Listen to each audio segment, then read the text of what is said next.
It's super late, you guys. It's literally 8:53. I still want to try to get a video every day, even if it's just a little 5-minute clip. So I'm here, late, after a shower, fresh as a flower, mimicking you, okay? I'm a mimic you today. I'm actually just cold. This is my sister's, and I was in my closet, so I grabbed it. I'll take it off because it's super distracting. But I found a clip that we need to discuss. Okay. What is this clip? I don't know. And that is Fetterman. John Fetterman. The Democratic Party is officially, pushing him out. He is the only reasonable one left willing to talk to people, and they're pushing him out. So, let's see. I don't know. What do you guys think is going to happen? Do you think he'll become an independent? Or maybe, you know how Bernie's an independent Democrat, but is with the Democrats? Maybe Fetterman will do that, but with the Republicans? That would be so funny. I'm sorry, that'd be so funny. Do you want to build a snowman? Oh, wait. Let's go see this clip. Let me find it. The Democrat Party is officially turning on John Fetterman. At least that's what Axios is reporting. They just released a piece reporting that top Democrats are now plotting for his ousting, his removal. And of course, their main issue is they don't know how to, quote, handle his growing independence. And the minute someone in their own ranks starts thinking for themselves, starts breaking with the dogma, the entire machine turns against them like a pack of frickin'... It's not wrong. It's actually very true. That's why most Republicans are previously Democrats. I mean, Trump himself was a previous Democrat. Wolves. Again, this is how the Democrat cult operates. The woke cult that's totally taken over the party. It's blind obedience or total exile. John Fetterman's now on the Democrat chopping block, and of course you could imagine there's a lot of interest.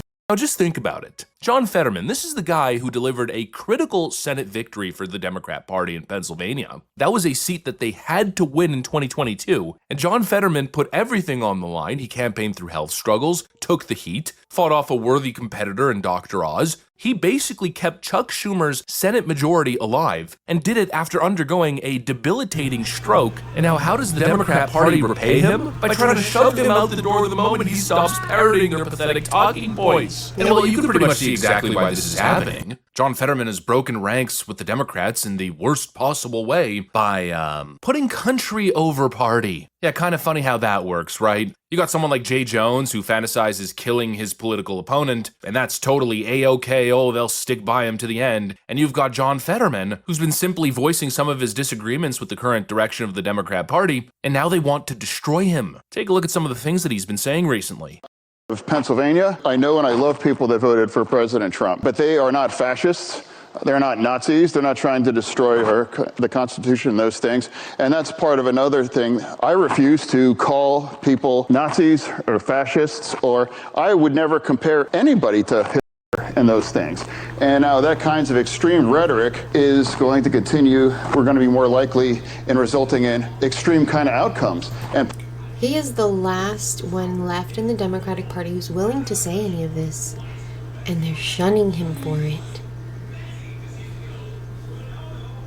Okay, you guys have to hear why he's so strong against communism and socialism, because I agree with him, wholeheartedly, and it's the exact reason I refuse to vote for Kamala. A lot of people say, you're silly, you're crazy, communism's not real, communism's not present, and it's definitely not in America. But, all it takes is 20 minutes worth of research to find out who Kamala is, who her parents were, and what she was literally groomed to become. Okay, it's very, very clear when you look into it. So I want you guys to just hear all the reasons why I agree with him on why communism is terrifying and why the Democrats, in my opinion, have always been secretly just communists since the beginning.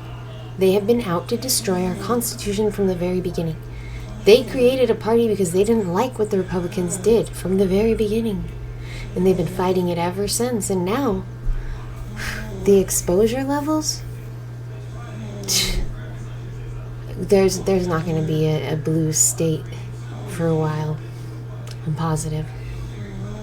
Okay, let's get into this. And doing all these kinds of things, like Charlie Kirk. For me, all I could say is like, let people grieve. Give people the space.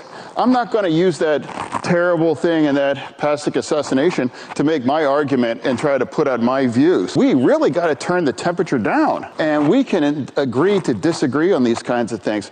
But right now, shutting down the government, I just can't take it that. Shutting the government is really what the Democratic Party wants to do.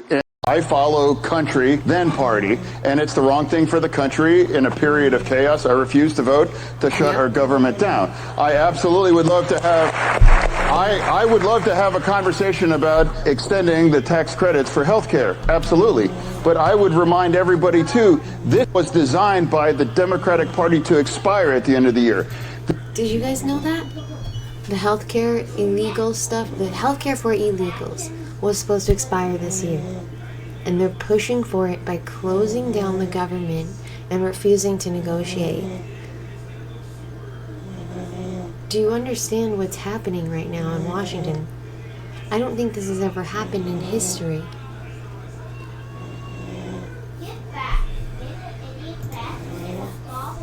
This is not something taken from by the Republicans. They were designed to expire. Now let's have a conversation to extend it and not shut our government down. If you're thinking about winning the election, that's all going to come down to 7 or 8 states. That's really that matters. And I would like to remind everybody, because we all know Trump ran the table, all of those kinds of states. And now you can't ever forget, these are the states that are going to determine who's going to be the next administration. A lot of the things, the extremism that people turned their back in 24, and that's how we kind of came up short. I campaigned for thousands and thousands of miles across Pennsylvania for Vice President Harris. And it was going to be incredibly difficult. You could just feel the energy there. And people really have connected there at a very fundamental level. And that's what I tried to explain to my party. And I'm trying to explain to the party right now. It's so crazy to me. Like, he's literally saying, hey, I'm on the ground talking to people. I hear what the public is saying, and they do not like Kamala.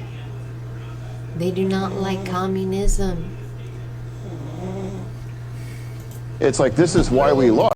And this is where we need to be to continue to win for these things. And there are parts of extreme things emerging clearly on those things. And that's why I refuse to follow that, even if that is going to cost me support in parts of the base. How do Democrats win back white men like yourself? I don't know. And truthfully, I'm not sure if that's possible, to be honest. I think that's been seriously eroding for a while. In some cases, in the conversations I've had, a lot of people, they don't even want to say it publicly, but they just feel like, you know, the other side seems like it's like men's the problem, men are to blame, or their masculinity is toxic, or unless you're able to conform to our very strict kinds of definition of what we think's appropriate, well then, hey, I'm going to find an alternative, and they've done that.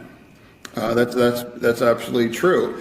And once we've kind of turned their back on that demographic, it's going to be difficult to rebuild and replace that with those voters, because I think that migration has been ongoing phenomenon for several years, and that was been in front and center, you know, in part of the election in 24. All he's been doing is calling out far-left hypocrisy. He's backed border security. He doesn't agree with the shutdown. He doesn't agree with calling all Trump supporters Nazis and racists. And apparently those are positions that the modern Democrat Party absolutely cannot tolerate. And why is that, you may ask? Well, very simply, because John Fetterman's independence exposes the rot in the Democrat Party. Basically, he's saying a lot of things that we've been saying, and that cannot be allowed. And once again, the hypocrisy is on full display. The party of diversity, yet again, has zero tolerance for diversity of thought. The moment you step out of line, you become a traitor. And now the party that rallied behind him when he was an important character, when they needed him to secure a Senate majority, well, they're ready to throw him in the damn dumpster. The moment you voice an opinion that in many ways is actually important, you know, self-critical, looking at what your party's doing wrong and trying to move in the right direction, the moment you offer good advice in the Democrat Party, you're labeled as a traitor. Toe the line or we will destroy you. That's the message. That's what they did to Bernie Sanders. That's how they got him to fall in line. And once again, that's how the party runs, right? It's top down. It's authoritarian. Okay. Democrat leadership is terrified of authentic voices. Grassroots energy is smothered. Independent thought gets punished. And real, genuine representation for country and for the constituents that you represent, of course, that must be replaced with party scripts written by the consultants, the donors. Push the rhetoric, and that's it. We've seen this happen time and time again. The Democrat Party is a cult. Ask Tulsi Gabbard, ask RFK Jr., ask Kirsten Sinema, ask Joe Manchin, and now, of course, John Fetterman. Be a marionette for the puppet handlers, or you are done. And honestly, not only do I think it's disgusting and it's the wrong way to run a political movement, but I think more importantly, it's bad strategy. I mean, the reality is John Fetterman is a beast. And considering my political leanings, I think that's quite the compliment, but the reality is...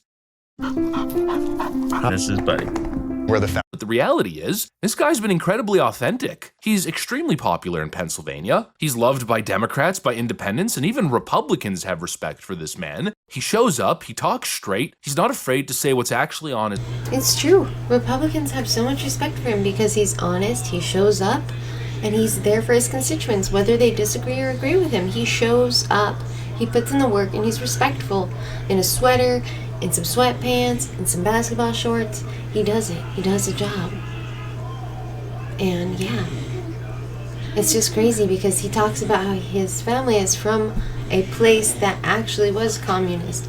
And he tells the Democrats all the time how stupid they are for thinking this is gonna work. Mind. And so the idea that the Democrats would now go to war against this man, it just seems stupid, honestly. I think John Fetterman could probably outperform a Democrat on the ticket running as an independent. And what happens if he decides to flip sides? What if he does go independent? What if he does announce that now he's joining the Republican Party? That'd be a nuclear bomb for the Democrats. Imagine the optics, imagine the working class guy in the hoodie who's a straight shooter and tells it like it is, the man sitting in one of the most high-profile Senate seats in one of the most important states in the country, that guy walking out on the Democrat Party because he's sick of the lies and elitism. That would be devastating. Pennsylvania is a battleground. Devastating for the Democrats. That would be epic for America.